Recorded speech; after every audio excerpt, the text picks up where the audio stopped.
আল্লাহ নবী বললেন বাবারা, ইসলামের উপরে আঘাত আসলে, শরিয়াতের উপরে আঘাত আসলে, আমি দয়ার নবীকে মিটিয়ে দেওয়ার যদি চক্রান্ত করে তোমরা কি মেনে নেবে?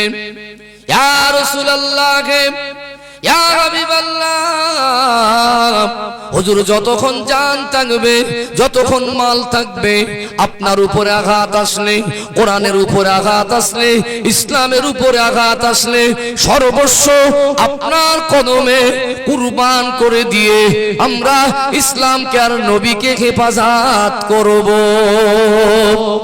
আল্লাহ নবী বললেন বাবারা, বাবারা পরীক্ষা দিতে হবে, কে যাবে জিহাদের ময়দানে? ও আমার সাহাবীরা, কে যাবে জিহাদের ময়দানে?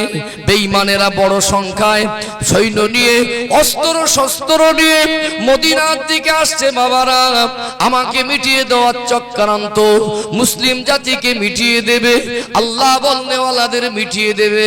কে কে যাবে? আল্লাহ নবীর কথা শুনে সাহাবীরা বলতে লাগলেন, ইয়া রাসূলুল্লাহ, ইয়া হাবিবাল্লাহ, হুজুর আমরা যাব। আল্লাহ নবী বললেন, হতে পারে শুধু আমার সঙ্গী হয়ে যাবে, ফিরে আর নাও আসা হতে পারে, জান দিতে হতে পারে। সাহাবীরা বলছেন, ইয়া রাসূলুল্লাহ, মরতে একদিন হবে, মরণ একদিন হবে কি হবে না, তবে আপনার কদমে যদি জান দিতে পারি, ওটা মরণ নয়, ওটা হবে শহীদের মর্যাদা। আল্লাহ নবী বললেন, বাবারা জান শুধু নয়, মাল দিতে হবে। কে কে দেবে? আল্লাহ নবী সাহাবীরা বললেন, হুজুর যতটা সাধ্য মতো দেব। সাহাবীরা আল্লাহ নবীর কদমে মালগুলোকে এমনি করে কদমে জমা করছেন। সাহাবীরা বলছেন, হুজুর নাম লেখান। নাম লেখানোর লিস্ট হলো। সাহাবীদের ভিতরে কেউ অর্ধেক সম্পত্তিটা দিলেন, মায়েরা কানের গহনা অলংকার গুলো দিলেন। আল্লাহর নবী সাহাবী হযরত আবু বকর সিদ্দিক রাদিয়াল্লাহু আনহু ঘরে চলে গেলেন। ঘরের ভিতরে গিয়ে সর্বস্ব গুছিয়ে গুছিয়ে গুছিয়ে গুছিয়ে ছোট্ট একটা পোটলা বেঁধে আল্লাহর নবী নূরের কদমে জমা করে দিলেন। আল্লাহর নবীর যদি একদিকে একটা সংবাদ এসেছে যে ইসলামকে মিটিয়ে দেওয়ার জন্য অনেক সংখ্যায় সৈন্য নিয়ে, অস্ত্র শস্ত্র নিয়ে মদিনার দিকে মক্কার কাফেররা আসছে, আমি জন্মভূমি ছেড়ে এসেছি, ওদের রাগ মিটিনি। প্রথম একটা যুদ্ধ হয়েছে, 313 জনদের মিটিয়ে দেবে বলে চেষ্টা করেছিল, পারিনি। তাই তারা প্রতিশোধ বদলা নেওয়ার জন্য আমি নবীকে মিটিয়ে দেওয়ার জন্য আসছে। কিন্তু আমি রাসূলুল্লাহকে আজ আমার একা মনে হচ্ছে না, আল্লাহ তো আমার সঙ্গে আছে, আমার সাহাবারা যেন সব আমার আপন হয়ে রয়েছে। জোরে বলুন সুবহানাল্লাহ। আল্লাহর নবী বলছেন, এত কুরবানি বাবারা কে কি এনেছো? আবু বকর হুজুর বসে আছেন, সাহাবীরা বলছেন, হুজুর আমার যতটা সাধ্য আমি দিয়েছি। আল্লাহর নবী বলছেন, আবু বকর কি এনেছো? চোখ থেকে পানি ঝরছে। রাসূলুল্লাহ, অনেকে শুনেছেন ওদের মধ্যে আবু বকর হুজুর গরীব সাহাবী ছিলেন, তার প্রাথমিক জীবনটা খুব গরীব ছিল না, দিন ইসলামের জন্য দান করে করে একটা সময় এসেছিল তার কাছে সেই সম্পদ আর ছিল না। বলতে পারেন বেলাল হুজুরকে তার মনিবের কাছ থেকে কিনে নিয়ে মুক্ত জীবন দিয়েছিলেন তিনি কে? হযরত আবু বকর সিদ্দিক। মদিনার মসজিদে নববী শরীফ যে জায়গায় আছে, ওই জায়গাটা দুটো এতিম বাচ্চার জায়গা। আল্লাহর নবী বললেন, এই জায়গাটা কার? এই জায়গাটা আমি মসজিদ তৈরি করব। খবর নেওয়া হলো এতিম বাচ্চার। তার চাচারা, কর্তৃপক্ষ, গার্জেন পক্ষরা বললেন, আল্লাহর নবী চেয়েছেন পয়সা নেব না। আল্লাহর নবী বললেন, না, এই বাচ্চার হক আমি রাসূলুল্লাহ পৃথিবীতে ইনসাফ প্রতিষ্ঠিত করতে এসেছি। জোরে বলুন সুবহানাল্লাহ। গণ্যমান্য ব্যক্তিদের বললেন, এই জায়গাটার সঠিক মূল্য নির্ধারণ করুন। সাহাবীরা দিয়েছিলেন, বেশিরভাগ দিয়েছিলেন আবু বকর হুজুর। আজ আবু বকর হুজুর কাছে কিছু নেই, যেটা আছে সবটাই কদমে দিয়ে দিলেন। জোরে বলুন সুবহানাল্লাহ। কেন? আল্লাহর নবী চেয়েছেন, আল্লাহর রাস্তা চেয়েছেন, কি রাখবো আর কি রাখবো। আল্লাহর নবী বললেন, কি রেখে এসেছে? হুজুর কিচ্ছু রাখিনি। আপনি চেয়েছেন ঘরে রাখতে, আমার লজ্জা করেছে। জোরে বলুন না সুবহানাল্লাহ। কিন্তু আপনারা 100টা জলসা বসেছেন, আল্লাহ হায়াত দিকে আরো জলসায় বসবেন। কিছু চাচাজি আছে যে আবু বকর হুজুর মেনেছিলেন, কতটা মেনেছিলেন, পৃথিবীর মানুষকে দেখিয়ে দিয়ে গেলেন নবীকে মানা কাকে বলে, রাসূলুল্লাহর ভালোবাসা কাকে বলে, সর্বস্ব নবীর কদমে দিলেন। মুখে বলে নবীর উম্মত, কিন্তু ভিতরটা এখন ধাড়ি হারাম ধরা আছে না নেই? যদি বলেন কেন, কিছু বয়স্ক মানুষ দেখবেন দাড়ি এইরকম বড় বড়, ফাঁস কাতারে নামাজও পড়ে, কিন্তু জমি জায়গার মামলা বেঁধে আছে, বাপের দাদা সম্পত্তি, ভাইপোরা, ছেলেরা, নাতিপুতিরা বারবার বলেছে চাচাজি কি দাদু এই জায়গাটার মামলাটা আপনি মিটিয়ে দেন। ওই জায়গা নিয়ে মারামারি, ওই জায়গা নিয়ে লাটালাটি, ওই জায়গা নিয়ে কেস কাহিন আদালত, ওই জায়গাটা নিয়ে 10 বছর অশান্তি চলছে। এই বুড়ো চাচাজি সব জানে, ধাড়ি সেজে হারাম খোর সেজে বসে আছে। বাপের বেটা জবান খুললো না যে তোরা আমার ছেলে বলে, তোরা আমার নাতিপুতি, ওটা ওর বাপের জায়গা, তোরা ছেলে। একটা কথা সমস্যা মিটে যেত না? দেখছে নাতিপুতি ছেলেরা ভাইপোরা সব মারামারি করছে, সব জানে, বারবার বলেছে আল্লাহ আপনার হায়াত দিকে আপনি একটু শেষ বয়সে অন্তত বলে যান সীমানাটা কোন জায়গায়। যদি একবার বলতো কচি তোর আমার নাতিপুতি ছেড়ে দেবা, কি গো ছেড়ে দিত না? দিত না। কিন্তু কার জন্য? হুজুর সংসারে শান্তি নেই, ছেলে ভাত দেয় না, আল্লাহ আমার দিকে দেখে না। আপনি আল্লাহর কথা কতটা স্মরণ করেছেন? আপনি আল্লাহর ভয় কতটা জায়গা দিয়েছেন? শরিয়াতের দৃষ্টি দিয়ে দেখলে মানুষের চোখে উপর থেকে দেখে মনে হবে নবীর একেবারে ফ্রেশ উম্মাত, খাঁটি উম্মাত। মাঝে মাঝে সবজি বিক্রি, ফ্রেশ সবজি, হ্যাঁ, কানা বেগুন আর ভালো বেগুন আলাদা হয় তো নাকি? এখানে দুটো অল্প বেগুন কম দাম, কানা বেগুন।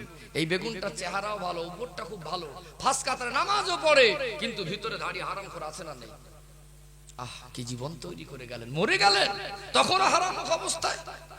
আমার মনে হয় ওই চাচাজির এত জমি জায়গার টান পড়েছে, কবরটা বড় করে খুঁড়ে এই কবরের এই জায়গার মাটি কেটে কবরে দিয়ে আসলে ভালো হবে। কবে ভালো হবে বলেন? জীবন তৈরি করুন। সাহাবীরা রাসূলুল্লাহর কদমে জান মাল কিভাবে দিতে হয় দেখিয়ে দিয়ে গেছেন। জোরে বলুন সুবহানাল্লাহ। আমি বলছি কেন, আপনার আমার আব্বার বয়সী মানুষ কষ্ট দোবান দিতে বলিনি, হক কথাটা সামনে বলতে পছন্দ করি।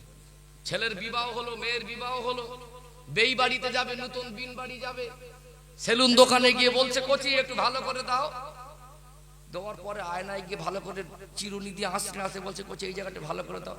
বলছে চাচাজি আজ ভীষণ সাজগোজের ব্যাপার। বলে কচি বুঝতে পারছিস নতুন বেই বাড়ি যাও, বিন বাড়ি যাবেন, বেই বাড়ি যাবেন, ভালো জামা পরলেন, সাজগোজ করলেন, চুল দাড়ি ফেরেশ করলেন, সেরো জনমের মতো দুনিয়াটা ছেড়ে কবরের জগতে যাবেন, একটু জীবনটা তৈরি করবেন না? আপনারা আমার আব্বার বয়সী মানুষ, একবার নয় হাজারবার আমার বলার হক আছে, আছে না নেই? ও সোনার মানিক যুবকেরা, আব্বারা মায়েরা, জীবন তৈরি করুন, মানার মতো মেনে নেন, আল্লাহর নবীর ভালোবাসা কলিজার ভিতরে জায়গা দেন।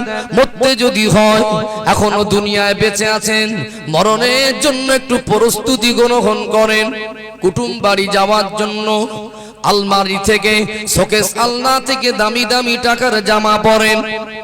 কুটুম বাড়ি যাওয়ার জন্য, বিয়ে বাড়ি, ছেলের বাড়ি, মেয়ের বাড়ি যাওয়ার জন্য কত সাজগোজ করেন।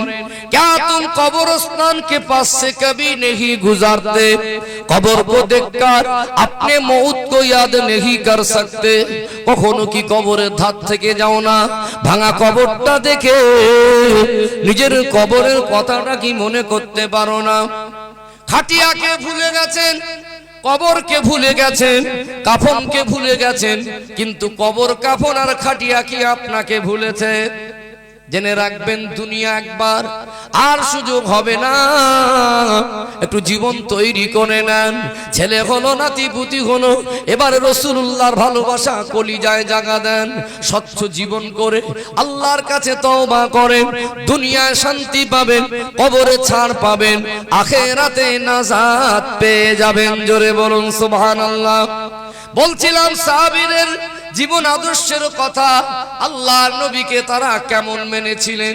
আল্লাহর নবীর কদমে মালগুলো এনে জমা করলেন। আল্লাহর নবী বললেন, ও বাবা সাহাবীরা, শুধু মাল দিলে হবে না, হতে পারে জানটাও দিতে হবে। ক্ষমার জান্নাত পাবে, তবে জানটাও চলে যেতে পারে। নাম লিখিয়েছো ঠিকই, তবে বাবা চলে যাও বাড়িতে। আব্বা যদি থাকে, মা যদি থাকে, সোনার মানিক বাচ্চা যদি থাকে, একটু শেষবারের মতো বিদায় নিয়ে এসো। কেননা কখন ডাকবো, কোন মুহূর্তে ডাক আসবে জানি না। ডাকার সঙ্গে সঙ্গে আল্লাহর নবীর ডাকে সাড়া দিতে হবে। খুশিতে সবাই নাম লেখালেও বুখারী শরীফের ঘটনা, কিতাবুল মাগাজি অধ্যায় খুলবেন, একজন সাহাবী বসে বসে কাঁদছেন। আল্লাহ নবীর বেশি অংশ সাহাবীরা খুশির জোয়ারে ক্ষমা জান্নাত পাবেন, তারা নাম লেখালেন। কিন্তু ওই সাহাবীর নাম হলো হযরত ইকরিমা রাদিয়াল্লাহু আনহু। বসে বসে কাঁদে, আমার নসিবটা বদনসিব। আজ নবীর সাহাবীরা চলে যাবেন আল্লাহর নবীর সঙ্গী হয়ে, আজ আমি যেতে পারবো না। মনে ভাবতে লাগলেন, আমার ঘরে একটা বাচ্চা আছে, 6-7 বছরের বাচ্চা। ওই সাহাবীর আব্বা মা ছিল না, বিবি হায়াতে ছিল না। ছোট বাচ্চাটা সারা রাত আল্লাহর নবী সাহাবী ইকরিমা হুজুরের গলাটা জড়িয়ে ধরে ঘুমাতেন।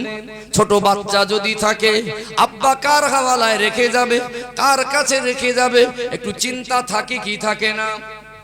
মনে মনে ভাবলেন, বাচ্চার জন্য হয়তো ক্ষমা পাবো না, বাচ্চার জন্য হয়তো জান্নাতের সুসংবাদ আল্লাহ দিয়েছেন, আমার নসিবে হবে না। কাঁদতে কাঁদতে মন খারাপ করে উঠে বাড়িতে গিয়ে সোনার মানিক বাচ্চার গলাটা জড়িয়ে ধরে। বাচ্চা দেখে আব্বার চোখে পানি। আল্লাহ নবী সাহাবী হযরত ইকরিমা হুজুরের ছোট ছেলে, মাত্র 6-7 বছর বয়স। আব্বার চোখে পানি দেখে ইকরিমা হুজুরকে বলেন, ও আব্বা জান, প্রত্যেকদিন আসেন নবীর মসজিদ থেকে, আমাকে কোলে তুলে ঠোঁটে মুখে চুমা খান, কত হাসি মুখে কথা বলেন, আজকে আপনার চোখে কেন পানি? আল্লাহ নবী সাহাবী বলেন, বাবা ছেলে, ও বাবা আবু বাসির, তুমি আমার ছেলে। নবী সাহাবীরা সব যাবে, আমি তোমার জন্য যেতে পাচ্ছি না। ছোট বাচ্চার মনে কি খেয়াল হলো, আব্বা আপনি আমার জন্য কাঁদছেন, কাঁদবেন না। আল্লাহ নবী সাহাবীরা যদি যায়, তাদের সঙ্গী হয়ে চলে যান। আমি আবু বাসির, আপনি চলে যাবেন, আমি আপনাকে বাধা দেব না। জোরে বলুন। ছোট ছোট বাচ্চাদের মন, মাঝে মাঝে আব্বা মা হাতে খাবার দিয়ে সকালবেলা একটু বলে, একটু খাবার দাও, হাত টেনে নেয় না। যেই বলে তোমার আব্বু হবো না, একটা মনের ভিতরে সঙ্গে সঙ্গে একটা পরিবর্তন হয়, চেঞ্জ হয়ে যায়। ওই খাবারের কথা, লোভ কথা সব ভুলে গিয়ে পুরোটাই আব্বার হাতে দিয়ে দেয়। আছে না নেই?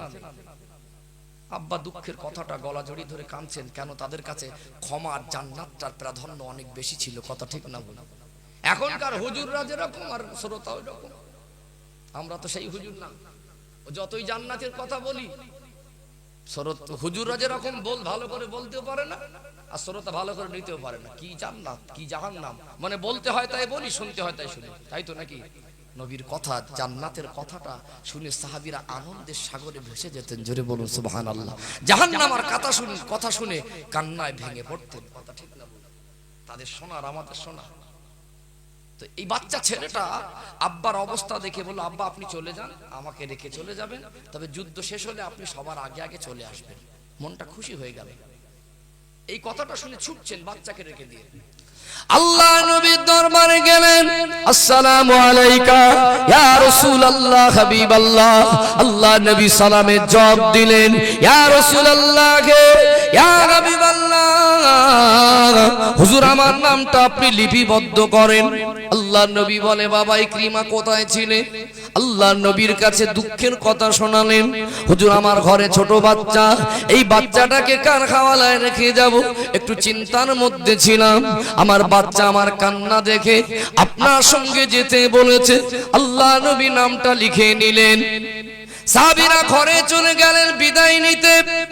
ও সোনার মানিক যুবকেরা, আব্বারা মায়েরা, আজ দুনিয়ায় শান্তি কেন পাচ্ছি না? দুনিয়ায় সম্মান কেন হারিয়ে ফেলছি? দুনিয়া অপমান অপদস্থ কেন হচ্ছি? একটাই কারণ, আমার দয়া নবীকে ভুলে গেছি। সাহাবীরা কেমন মানলেন? বাড়িতে চলে গেলেন, মায়ের কাছে গিয়ে ডাকে, মা ও আম্মা জান, বিদায় দেন, বিদায় দেন, আর হয়তো দেখা হবে না। আল্লাহ নবীর সঙ্গী হয়ে যাব, ইসলাম বাঁচাবার জন্য, আল্লাহ নবীকে হেফাজতের জন্য যাব। মা মার কাছে গিয়ে বিদায় চায়, মায়ের চোখ থেকে টপ টপ করে পানি ঝরে।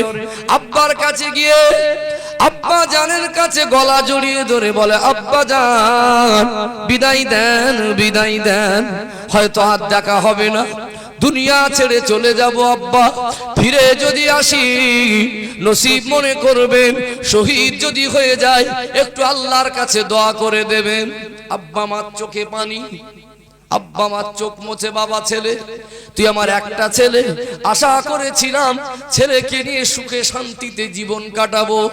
আল্লাহ নবী ডেকেছেন, আব্বা হয়ে মা হয়ে বাধা দেওয়ার অধিকার নেই, চলে যাও বাবা, তবে ফিরে যদি আসো নসিব মনে করব, শহীদ যদি হয়ে যাও দুঃখিত হব না, বরং আনন্দিত হব, বরং গর্বিত হব।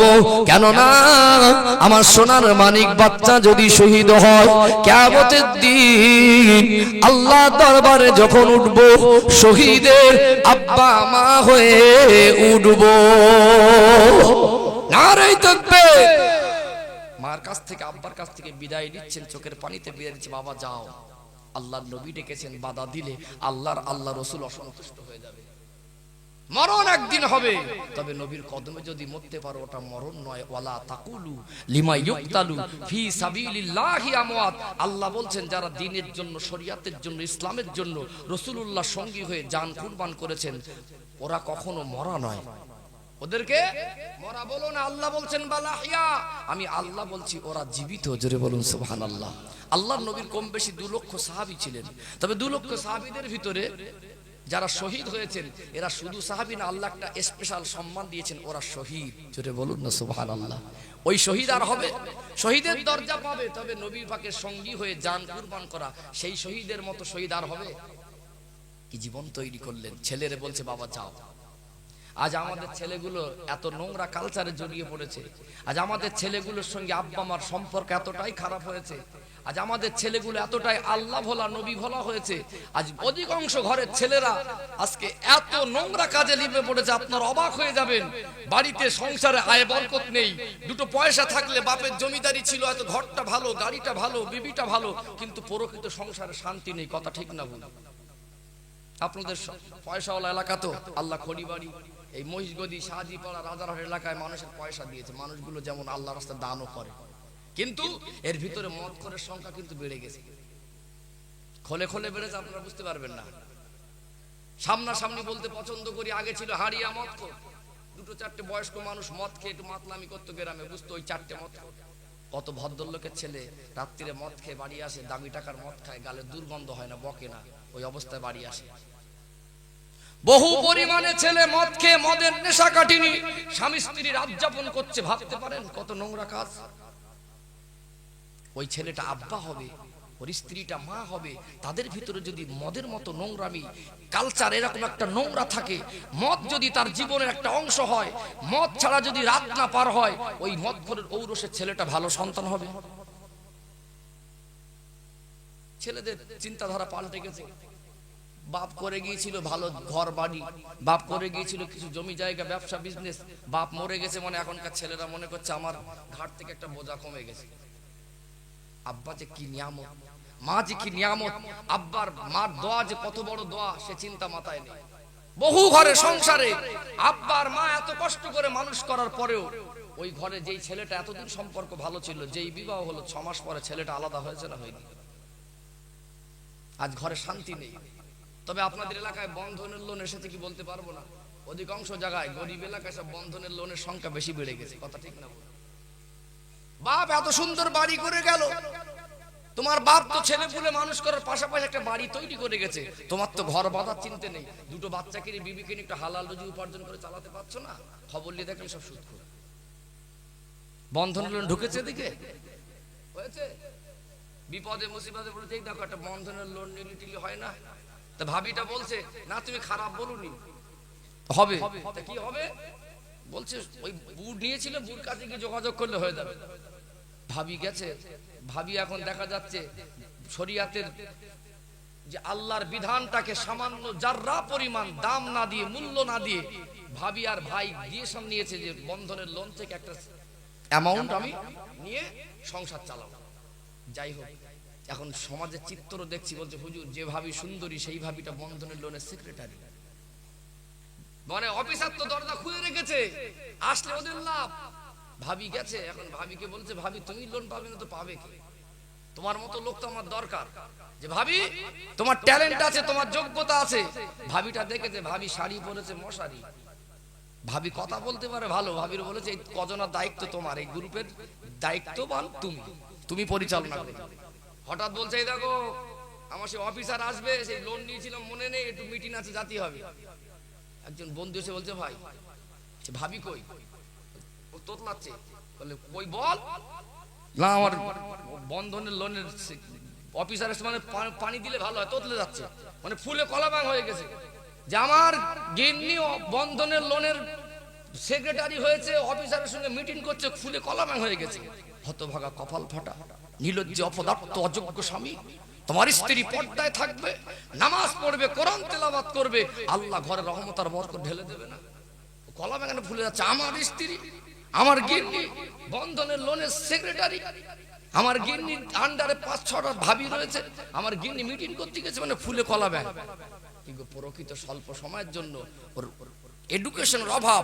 আল্লাহ, রসুল, শরিয়াত, কোরআন, আখিরাত, কবর, হাসর যদিও সামনে থাকতো, ওই ছেলেটা হারাম কাজ করতে গেলে ওর কলিজাটা কেঁপে উঠতো না? গর্বের সঙ্গে বলছে, আনন্দিত হচ্ছে, হারামগুলো গ্রহণ করছে, মনে হচ্ছে না যে ওর কাছে হারাম। মানুষ কিছু কাজ করে ঘৃণার চোখে দেখে করে, বাধ্য হয়ে করে কিছু কিছু কাজ, মন না থাকলেও। কিন্তু আমার সমাজের চিত্র এখন যেভাবে ভাই আর ভাবি মিলে বন্ধনের লোনের থেকে মানে যে ঋণ নিচ্ছে, টাকা নিচ্ছে, সুদের টাকা নিচ্ছে, এদের দেখে মনে হচ্ছে যেন এর মেয়ের বিয়ে হলে এরকম আনন্দ হয় না। কি সুন্দর করে বলে এই লোনটা মিটে গেলে একটা মোটা কিস্তি পাবো, দিনে দুপুরে ঘরে বাস করবে, শান্তি পাবে না। কথা ঠিক না?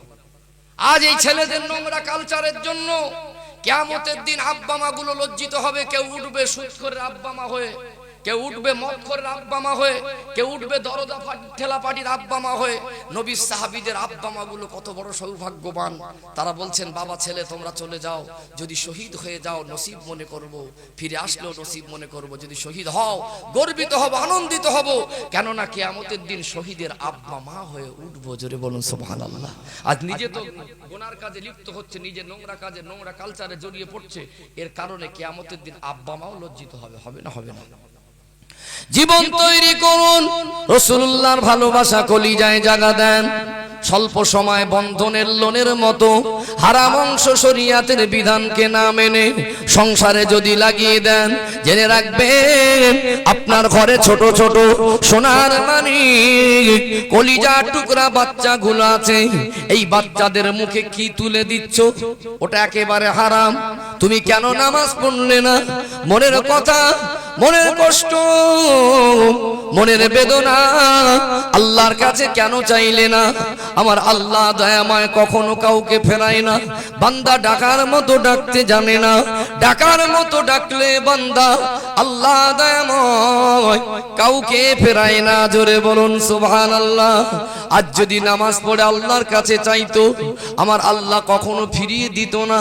ওই ভাবিটা যদি বন্ধনের লোনের ব্যাংকের সেক্রেটারি না হয়ে যদি পর্দার মধ্যে থেকে কোরআন তেলাওয়াত করত, যদি একটু নামাজি হতো, আল্লাহ দয়াময় ওই সংসারে যেমন শান্তি দিতেন, ওই সংসারে একটু ভাবার বিষয় আছে না এখানে? অতএব সত্যি যদি বসার সাথে সাথে জীবন ছোট ছোট ছোট ছোট একটু একটু করে একটু পরিবর্তন আনতে পারতাম, আমাদের জীবনটা একটু সুন্দর হতো কি হতো না? আজকে এখানে বসে নিয়ত করুন, আল্লাহ যেন শরিয়াতের কিছু কথা আমাদেরকে আমলে পরিণত করার তৌফিক দেন। বলুন আল্লাহুম্মা আমিন। এবং জীবনে অতি ক্ষুদ্র সামান্য হলেও একটা পরিবর্তন আনবো। বলুন ইনশাআল্লাহ। নিয়তটা ভালো না খারাপ? দ্বিতীয় কথা, যে কথাগুলো আমি বলবো আপন ভেবে বলবো এবং হক কথাগুলো সামনাসামনি বলার চেষ্টা করব। যে কথাগুলো বলবো একটু গুরুত্ব দিয়ে শুনবেন। কোন জিনিসের যদি গুরুত্ব না দেওয়া হয় তার মর্যাদা বুঝে আসে না। উদাহরণ দিতে গিয়ে বোঝাতে হয়, সোনা খুব মূল্যবান ধাতু, সোনার দাম বেশি না কম? একটা 5 বছরের বাচ্চা একটু হাঁটাচলা শিখেছে, তার সামনে 100 গ্রাম সোনার টুকরো ফেলে দেবেন, ও লাথি মেরে চলে যাবে, ওর মূল্য দেবেন। কারণ লোহা কি, সোনা কি, অ্যালুমিনিয়াম কি, তামা কি সেই সম্পর্কে ধারণা নেই। কিন্তু যদি একজন স্বর্ণকার, যে সোনার ব্যবসায়ী অথবা সোনার কারবার করে, তার সামনে যদি ছোট্ট একটা 10 গ্রাম সোনার টুকরো পড়ে থাকে, তার মূল্য দেয় কি দেয় না? অতএব মনুষ্য জাতির কাছে, বিশেষ করে আল্লাহ সৃষ্টির ভিতরে আল্লাহ সম্মানই করেছেন মনুষ্য জাতিকে এবং বিবেক জ্ঞান দিয়েছেন এই মনুষ্য জাতিকে। সেই সাথে সাথে মনুষ্য জাতির ভিতরে সব থেকে আল্লাহর কাছের আল্লাহর মাহবুব, আল্লাহর অতি নিকটে, আল্লাহ যাদের উপরে সন্তুষ্ট, যারা আল্লাহকে আর তার প্রিয় হাবিবকে মেনে নিয়েছেন। কথা ঠিক না ভুল? অতএব মোমেন মুসলমানের কাছে কোরআন শরীফের কথা, শরিয়াতের কথা, আল্লাহর কথা, হাসরের কথা শোনার থেকে দাম বেশি না কম? একটু গুরুত্ব দিয়ে শুনতে হবে। শুনলে কি হবে? বান্দা যত কঠোর হোক, বান্দা যত কঠোর হৃদয়ের মানুষ হোক, আল্লাহ ওই কঠোর হৃদয়ের মানুষের অন্তরটা কোরআন হাদিসের কথা ভক্তি শ্রদ্ধার সঙ্গে শোনার ওসিলায় আল্লাহ অন্তরটাকে নরম করে দেন। জোরে বলুন সুবহানাল্লাহ। ঠান্ডা ঠান্ডা পড়ছে। আপনারা আমাকে ইতিপূর্বে দেখেছেন, গত বছর এখানে এসেছিলাম। তবে একটু গরম গরম অজলে ভালো লাগবে না, খারাপ? কারণ জানেন, আমি যা বলি ভিটামিন ওয়াজ আমি পারি, কিন্তু খুব কম করি। সামনাসামনি দুটো কথা বলতে, বাস্তব বলতে পছন্দ করি। অতএব আপনারা বসে আছেন, আব্বার বয়সী মানুষ, আমি মহান কোনো জ্ঞানী ব্যক্তি না আপনাদের জ্ঞান দেব। তবে শরীয়তের দৃষ্টিকোণ থেকে এই জায়গায় কিছু কথা যদি না বোঝাতে পারি, নিজের কাছে নিজেকে বড় ঋণী মনে হয়। কথা ঠিক না ভুল? এই জায়গাটায় যে বসেছি, একটা সম্মান আছে না নেই? যে ব্যক্তি এই জায়গায় এসে বসে, তার একটা আলাদা সম্মান। যে কেউ হোক, আল্লাহ যদি বসায়, আমার এই জায়গায় দাঁড়িয়ে ইনসাফের সঙ্গে সঠিক কথাটা বলা, মানুষকে ভালোবেসে বোঝানো, এটা আমার দায়িত্ব। সেই দিকে তাকিয়ে আল্লাহ পাকের পবিত্র কালাম কোরআনুল কারীম থেকে ছোট্ট একটি আয়াতে কারিমা তেলাওয়াত করেছি। পাশাপাশি নবী পাকের নূরের জবানে বর্ণিত অসংখ্য হাদিসের ভিতর থেকে ছোট্ট একটি হাদিসের টুকরা পেশ করেছি। এর উপরে সংক্ষিপ্ত আলোচনা। যে আয়াতে কারিমা তেলাওয়াত করেছি কোরআনুল কারীমের পারা নাম্বার 30, সূরার নাম সূরাতুল ইনশিরাহ। ছোট্ট একটি সূরার মিডল পয়েন্টে ছোট্ট একটি আয়াত। আল্লাহ বলছেন ওয়ারাফা'না লাকা যিকরাক। আল্লাহর কথা এতটাই দামি, কোরআন শরীফের এক একটা আয়াত নিয়ে যদি বিস্তারিত ব্যাখ্যা দেওয়া যায়, যথেষ্ট সময়ের প্রয়োজন। তথাপি আমি স্বল্প সময়ের মধ্যে চেষ্টা করব কিছু বোঝাবার। আল্লাহ বলছেন ওয়ারাফা'না লাকা যিকরাক, আমার হাবিবের জব জিকির, সম্মান, মর্যাদা, মর্তবা আল্লাহ বলছেন সৃষ্টির কাছে আমি আল্লাহ সব থেকে বেশি বাড়িয়েছি। জোরে বলুন সুবহানাল্লাহ। আমরা শুনেছি যে আল্লাহর সৃষ্টি নাকি 18,000, কিন্তু আমার মনে হয় 18,000 বলাটাও ভুল হতে পারে। কম হবে না, 18,000-এর বেশি হবে। আল্লাহর সৃষ্টির ভিতরে সব থেকে আল্লাহর কাছের, আল্লাহর মাহবুব, আল্লাহর পিয়ারা, আল্লাহর নিজের করে রেখেছেন আল্লাহ, যার ওসিলায় তামাম সৃষ্টি কুল কায়নাত সৃষ্টি করেছেন। তিনি কে? তিনি আমাদের নবী। তাহলে আমাদের নবী হলো আল্লাহর সৃষ্টির ভিতরে সব থেকে আল্লাহর কাছে, আল্লাহর পিয়ারা। শুধু তাই নয়, আল্লাহর নবীকে যদি আল্লাহ না বানাতেন, আমাদের নবীকে যদি আল্লাহ না বানাতেন, লাউলাকা লামা খলাকতুল আফলাক, আল্লাহ কুল কায়নাত, পৃথিবী, আসমান, জমিন, চন্দ্র, সূর্য কিছুই বানাতেন না। অতএব দুনিয়ায় অনেক উম্মাতরা এসেছিলেন, অনেক নবীরা এসেছিলেন। সেই নবীর উম্মাতগুলো গর্বের সঙ্গে বলতে পারিনি যে আমাদের নবীর ওসিলায় আল্লাহ কুল কায়নাত বানিয়েছেন। কিন্তু শেষ জামানার নবীর উম্মতরা বড় সৌভাগ্যবান। আল্লাহ এদের নসিবটা অনেক বড় করেছেন। গর্বের সঙ্গে আমরা বলতে পারি আমার নবীর ওসিলায় আল্লাহ কুল কায়নাত বানিয়েছেন। জোরে বলুন সুবহানাল্লাহ। আমরা হাজারবার গর্বের সঙ্গে বলতে পারি আল্লাহর পরে যদি কারো সম্মান, মর্যাদা, মর্তবা থাকে, তাহলে আমার দয়ার নবীর আছে। কথা ঠিক না ভুল? অতএব দুনিয়া তো অস্থায়ী জীবন। মানুষের কাছে দুনিয়া অস্থায়ী জীবন, এটা স্থায়ী জীবন নয়। মুমিনের কাছে আসল ভবিষ্যৎ হলো তার আখিরাত। দুনিয়ায় মানুষ বলে তোর ভবিষ্যৎ কি হবে, মুমিনের ভবিষ্যৎ কিন্তু দুনিয়া নয়, মুমিনের ভবিষ্যৎ হলো আখিরাত। অতএব মানুষ জাতি হিসাবে, একজন মুমিন ব্যক্তি হিসাবে, শেষ জামানার নবীর উম্মত হিসাবে আমাদের যে সম্মান আল্লাহ দিয়েছেন, মাথা উঁচু করে বেঁচে থাকা জাতি আমরা, শান্তি সম্মানের সঙ্গে বেঁচে থাকা জাতি আমরা। ছোট ছোট একটু তথ্য তুলে ধরছি, আপনারা অবাক হয়ে যাবেন আল্লাহ কতটা সম্পদ, কতটা সম্মান, কতটা মর্যাদা আমাকে আপনাকে দিয়েছেন। নবী না হলে তো কিছু হতো না। হতো কি? নবী না হলে দুনিয়া হতো? একটু আওয়াজ দেন না। নবী না হলে দুনিয়া হতো? তাহলে এই দুনিয়া কুল কায়নাত সবকিছু হয়েছে আমার নবীর ওসিলায়। এই দুনিয়া একদিন শেষ হবে কি হবে না? কবে হবে? নবীরাও বলে যায়নি কবে হবে। কোন সাহাবী, কোন মুফতি, কোন মুহাদ্দিস, কোন ইমাম, কোন হুজুর কেউ বলতে পারবে না কবে হবে। তবে হবে, কিয়ামত হবে, এটা আমাদের ঈমান। আল্লাহু আ'লামু বিল গায়ব, আল্লাহ জানেন। তবে আমার নবী কিছু আলামত, কিছু নমুনা, কিছু নিদর্শন বলে গেছেন না জাননি। পৃথিবীর জমিনে একজনা যদি আল্লাহ বলা মানুষ থাকে, একজনা যদি আল্লাহকে মাননেওয়ালা, নবীকে মাননেওয়ালা ঈমানদার থাকে, কলেমা পড়নেওয়ালা থাকে, একজনা ঈমানদারের ওসিলায় আল্লাহ দুনিয়ার জমিনটাকে জারি রেখে দেবেন। জোরে বলুন। তাহলে এটাই বোঝাতে চাইছি, নবী না হলে দুনিয়া হতো, নবীর ওসিলায় কুল কায়নাত সহ দুনিয়া। আর এই দুনিয়াটা জারি আছে, চালু আছে, কিয়ামত হচ্ছে না কাদের ওসিলায়? নবীর মাননেওয়ালাদের ওসিলায়। জোরে বলুন না সুবহানাল্লাহ। আমাদের দাম বেশি না কম? কিছু বুঝতে পেরেছেন? কথাটা কিন্তু হালকা ভাবে নেবেন না। আজ গোটা বিশ্বের জালিমগুলো, গোটা বিশ্বের শক্তিশালী বাদশা নেতাগুলো তাদের দেশের রাষ্ট্রীয় শক্তি দ্বারা যদি মনে করে পৃথিবীর জমিন থেকে মুসলিম জাতিকে, কলেমা পড়নেওয়ালা মানুষদেরকে, ইসলাম ধর্ম অবলম্বীদেরকে, মুহাম্মাদুর রাসূলুল্লাহর অনুসরণ করনেওয়ালাদেরকে মিটিয়ে দিয়ে রাজত্ব করব, খোদার কসম সম্ভব নয়। মুহাম্মাদুর রাসূলুল্লাহকে মাননেওয়ালা ঈমানদার মুসলমান আছে বলে পৃথিবীর জমিন আছে।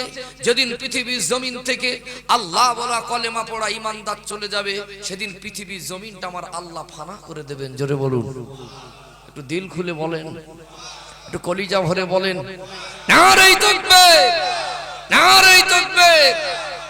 আমরা আছি বলে দুনিয়া আছে, আমার নবী হয়েছিলেন বলে কুল কায়নাত হয়েছে। আর আমরা নবীকে মানি, মাননেওয়ালা আছি বলে দুনিয়া আছে। যে উম্মতের জন্য, যে শ্রেণীর মানুষগুলোর জন্য, যাদের জন্য আল্লাহ বিশাল দুনিয়াটাকে জারি রেখেছেন, কিয়ামত করছেন না, সেই উম্মত যদি আজ মার খায়, লাঞ্ছিত হয়, বঞ্চিত হয়, অপমান হয়, অপদস্থ হয়, বুঝতে হবে এদের উপরটা উম্মত, ভিতরটা আলাদা হয়ে গেছে। কথা ঠিক না ভুল? আমি সরাসরি আলোচনায় আসবো। কবরস্থানের জলসা, কবরের কথা, মরণের কথা বলবো, কিন্তু মরে তো যাব, কিভাবে মরবো, কেমন মরণ জীবন তৈরি করে যাওয়া দরকার, সেই রাস্তা আমরা খুঁজবো। কথা ঠিক না ভুল? এটাই একটু লম্বা ভূমিকা নিচ্ছি। কেন জানেন? সত্যি এখন কিছু মানুষ আজও জানে না ওয়াজ কাকে বলে। সুর টানের নাম ওয়াজ না, একটা বড় ঘটনা বলে দেওয়ার নাম ওয়াজ না। যারা ওয়াজ শোনা মানুষ, মজদুরি করে, একটু ভ্যান চালায়, দু একজনের গলার আওয়াজ খুব সুন্দর, এত পরিমাণে ওয়াজ শোনে, কিছু কিছু ঘটনা এত সুন্দর করে মুখস্থ করে বলে দিতে পারবে, মনে হয় যে আলেমটা বলেছে তার ওয়াজটা নকল করে দিলে ওর থেকে আরো শুনতে ভালো লাগবে। তার মনে বক্তা নয়। এই জায়গায় আসতে গেলে একটু যোগ্যতা লাগে এবং জাতিকে সম্বোধন করে শরীয়তের দৃষ্টিকোণ থেকে সঠিক জিনিসটা বোঝাবার চেষ্টা করতে হয়। কথা ঠিক না ভুল? আজ আমরা মার খাচ্ছি কেন, এই প্রশ্ন জাগে না? আজ আমরা লাঞ্ছিত বঞ্চিত কেন, এই প্রশ্ন জাগে না? এই জাতি তো মাথা উঁচু করে বেঁচে থাকা জাতি, যে জাতি আছে বলে দুনিয়া আছে।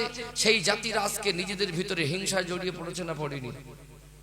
এক ঘরে এক মায়ের গর্ভে দুটো সন্তান, দুই ভাই গলা জড়িয়ে বেড়াতো। আজকে একটা ভাইয়ের সঙ্গে 1 মাস দেখা সাক্ষাৎ হয় না, দেখা হলে কথা হয় না, হচ্ছে না, হয় না। আর যে ছেলেকে মা এত কষ্ট করে পরিশ্রম করে মানুষ করলো, সেই ছেলেটা আজকে মাকে বোঝা মনে করছে। এক বাড়িতে থাকে, বাপ আর সন্তানের সঙ্গে কথা হয় না, শাশুড়ি বৌমার সঙ্গে সম্পর্ক নেই, পাশের বাড়িতে রক্তের সঙ্গে সম্পর্ক, এক ভাই একটু সুখে থাকলে নিজের রক্তের কানেকশন আর এক ভাই একটু কাঁটি মারে, আছে না নেই? আজ মানুষ মরে যাচ্ছে, কেউ সুদ খেয়ে মরে যাচ্ছে, কেউ ঘুষ খেয়ে মরে যাচ্ছে, কেউ মদ খেয়ে মরে যাচ্ছে, কেউ দুনিয়ার জমিনে নোংরা কালচার নিয়ে।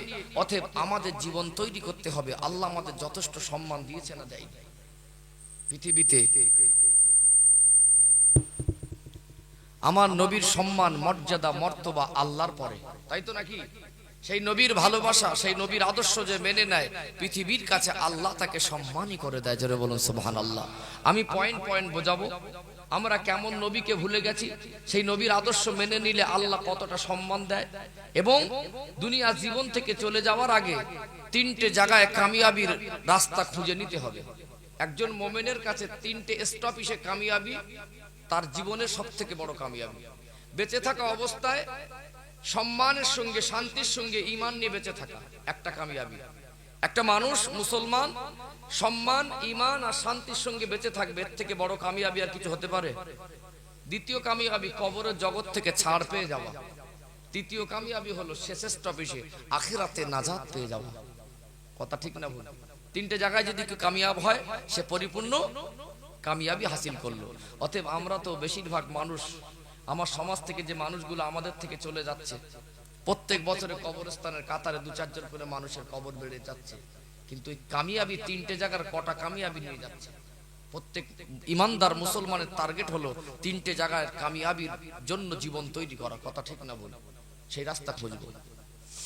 সোনার মানিকেরা, নওজোয়ান তরুণেরা, ও সোনার ময়না যুবকেরা, আব্বারা মায়েরা, জীবন তৈরি করুন। আল্লাহ দয়াময় আমাকে আপনাকে দুনিয়া জমিনে এত সম্মান দিয়েছেন।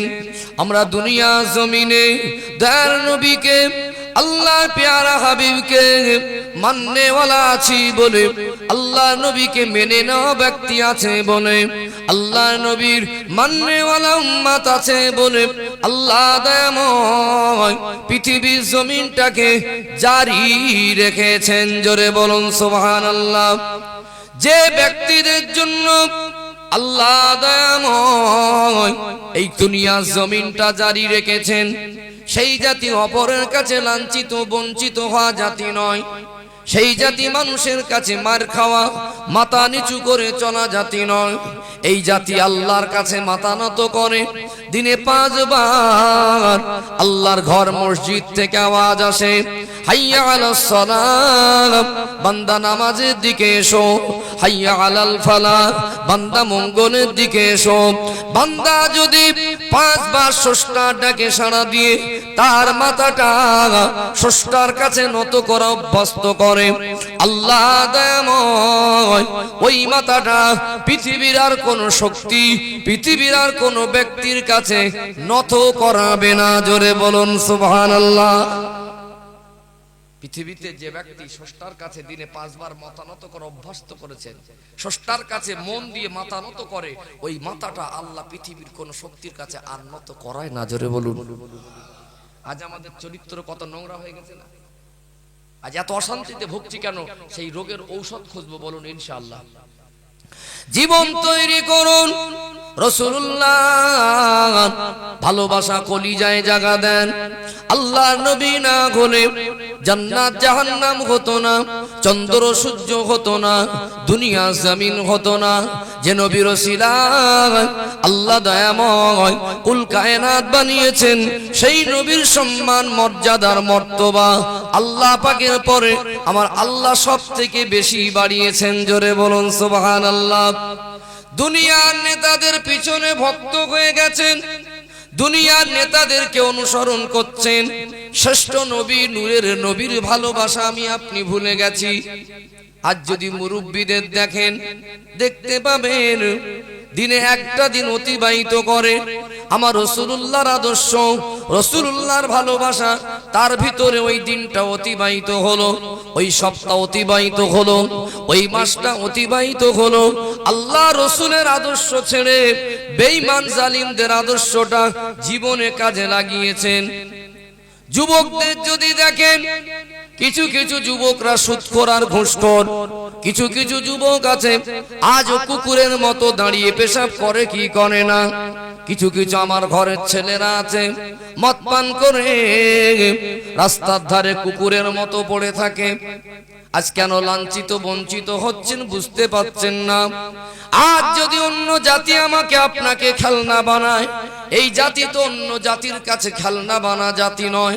বুঝতে হবে আমরা আল্লাহকে ভুলে আর রাসূলুল্লাহকে ভুলে গেছি।